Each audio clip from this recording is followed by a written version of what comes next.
Magic Mike Plania panalo sa pinakahuling laban niya na ginanap kanina sa bansang Amerika.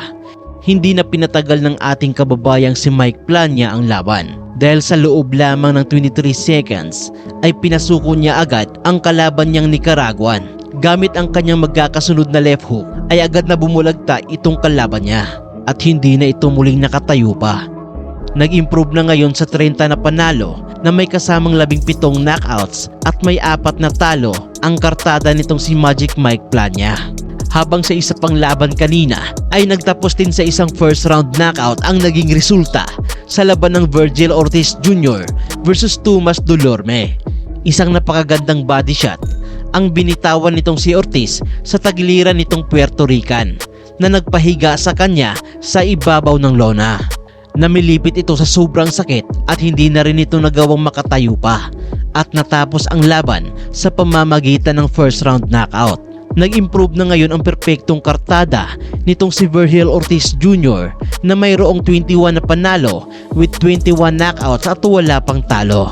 Sa ibang balita naman ay sinabi nitong si Luis Pantera Nery na gugulatin niya itong The Monster ng Japan na si Naoya Inoue dahil ang laban nila ay gaganapin doon sa Tokyo Dome Arena kung saan ay ginanap noon ang laban ng Mike Tyson versus Buster Douglas noong taong 1990. Sinabi nitong si Luis Pantera Nery na isa umano itong senyales na may magaganap na namang isang malaking upset victory. Dahil katulad na lamang umano sa nangyaring hindi inaasahang pagkatalo noon nitong si Iron Mike Tyson ay magugulat din umano ang buong mundo dahil sa darating na laban nilang dalawa nitong si Naoya ay matutulad umano ang Hapon sa sinapit nitong si Iron Mike Tyson dahil patutulugin na niya ng tuluyan itong The Monster ng Japan.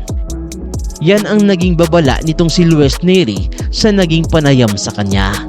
Magagawa nga kaya nitong si Luis Nery ang mga sinabi niya o di naman kaya ay matutulad lamang siya sa mga naging biktima nitong si Naoya. At para naman makataya kayo sa mga paparating na mga laro ng mga paborito ninyong team sa NBA at ng mga bigating laban sa boxing, ay gamitin lang ang 1xBet, ang pinakalehitimong online betting site sa buong mundo. Kung saan pwede ka ditong tumaya at manalo ng malaking pera habang nasa bahay lang. Mag-register ka lang gamit ang iyong mobile number at gamitin lamang ang ating promo code na BoxBTV para makakuha kayo ng up to 5,000 pesos na bonus sa una mong deposito. Kung magkano yung deposit mo, ay ganun din yung amount na makukuha mo.